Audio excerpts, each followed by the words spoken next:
So looking back at the last lockdown, sort of March, April, May, what sort of things did you do to look after yourself?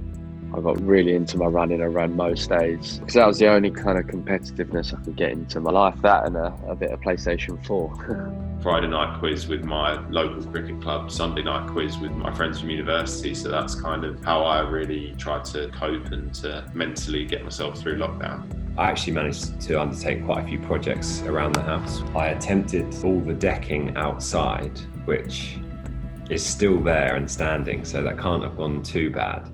What sort of things do you do that help your well-being, that help you just feel more grounded, whether it's to perform or just in life?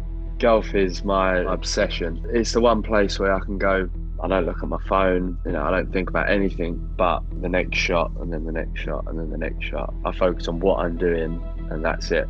No other thoughts kind of creep into my head. One thing that I was contemplating in the first lockdown was studying again. And it's something that I'll think about again over these next few days. I'm really into music and I really enjoy DJing. If we've had a tough day at cricket, I'll go and DJ for an hour when I get home and it just takes your mind away. So I think actively seeking that sort of release, I think is quite a good strategy, I find anyway. Having other things away from your cricket are likely to mean, as you say, when things go less well, it's not the only thing in your life. What are some of the principles as an individual player that help you have a winning mentality? There's ups and downs, and I think trying to be as constant as you can in your emotions is certainly something I focus on, but I think something we do pretty well as a team at Essex. My nature is always to try to look positive on a bad situation, and I think if you naturally try and demonstrate that optimism and opportunity where you can, then often it comes your way. It's okay to be rubbish.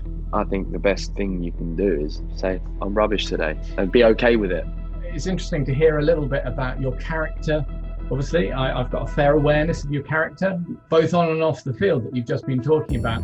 I just wondered, who's been a role model for you? Dave Masters was always a big role model for me. Him and Graham Napier played quite a big part in kind of helping me come through. Alistair Cook, the way he goes about not only his training but his life in general is someone that I massively look up to, how he conducts himself.